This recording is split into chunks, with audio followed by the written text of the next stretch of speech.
Praise the Lord. கர்த்தருடைய பரிசுத்த நாமத்துக்கு மகிமை உண்டாவதாக. இன்றைய நாள் பொழுதிலே உங்கள் அனைவரும் சந்திப்பதில் நான் மிகவும் மகிழ்ச்சி கொள்கிறேன். கர்த்தர் உங்களை ஆசீர்வதித்து உங்களையும் உங்கள் குடும்பங்களையும் பாதுகாக்க கடவுள்.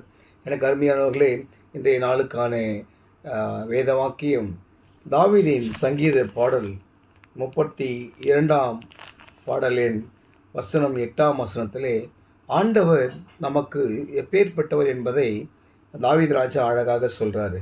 தாவீது ராஜா கிட்ட அழகாக சொல்கிறாரு. என்னடா சொன்னால், நான் உனக்கு போதித்து நீ நடக்க வேண்டிய வழியை உனக்கு காட்டுவேன், உன்மேல் என் கண்ணை வைத்து உனக்கு ஆலோசனை சொல்வேன். அருமையான வசனம். கர்த்தர் தாவீதை தன் இருதயத்துக்கு ஏற்றவன் சொல்கிறார். ஏன்னு சொன்னால், ஆண்டவர் தாவீது ஆண்டவருடைய சித்தத்தை அநேக முறை நிறைவேற்றினார். ஆண்டவருக்காக அவர் என்ன பண்ணார்? எல்லாவித காரியங்களையும் ஏற்றுக்கொண்டார். தவறுகள் செய்ததுண்டு தாவீது. ஆனாலும் உடனே மனம் கசந்து அழுது ஆண்டவருடைய சமூகத்தில் போய் அமர்ந்த ஒரு தெய்வ மனுஷன்.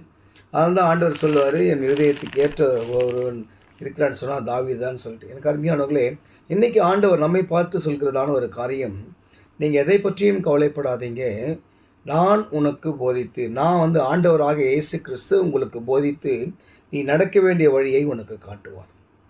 உன்மேல், அதாவது நம்மேல் அவர் கண்ணை வைத்து நமக்கு ஆலோசனை சொல்வார். விசுவாசிங்க.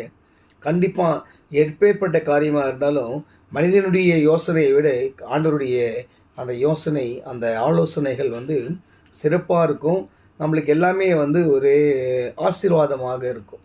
அதனால் விசுவாசிங்க. எந்த வேலையாக இருந்தாலும், எந்த ஒரு சூழலாக இருந்தாலும் ஆண்டவரை நோக்கி பாருங்கள். ஆண்டவர் உங்களுக்கு என்ன பண்ணுவார்? உங்கள் மேல் அவருடைய கண்ணை வைத்து உங்களுக்கு ஆலோசனை சொல்லுவார். நீங்கள் என்ன பண்ணணும், ஏது செய்யணும், இந்த காரியத்துக்காக நீங்கள் என்னெல்லாம் செய்யணும்னு சொல்லிட்டு ஆண்டவர் உங்களுக்கு போதித்து உங்களை வழிநடத்துவார்.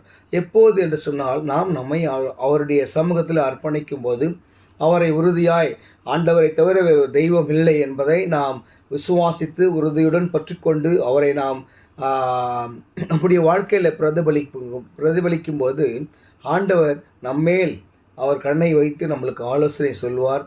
அது மட்டும் இல்லை, நம்ம என்ன பண்ணன்றதை போதித்து நம்மளை வழிநடத்தி நம்மளை ஆசீர்வதித்து நம்ம குடும்பத்தை மேல்மேலும் பெருக்க செய்வார். அதில் எந்த ஒரு சந்தேகமும் இல்லை. விசுவாசிங்க. இந்த வார்த்தைகளை சொல்லி நீங்கள் தெய்வம் பண்ணுங்க. ஆண்டவரே, நீர் ஒருவரே கர்த்தர், நீர் ஒருவரே தேவன், உண்மை இல்லாமல் எனக்கு யாரும் இல்லை, நீங்கள் எனக்கு ஆலோசனை சொல்லுங்கள், என்மேல் உன் கண்ணை வைத்து எனக்கு நீங்கள் என்ன பண்ணுங்கள், ஆலோசனை சொல்லுங்கள், நான் எங்கே போனேன், என்ன பண்ணேன்னு சொல்கிறத நீங்கள் என்ன பண்ணுங்கள், எனக்கு போதித்து வழிநடத்துக சொல்லி நம்முடைய வாழ்க்கையை ஆண்டவர் கையில் படிக்கும்போது கர்த்தர் நம்மை போதித்து வழிநடத்த வல்லவராக இருக்கிறார். அப்படி வழிநடத்த கர்த்தர் கிருபை செய்வாராக. ஆமென்.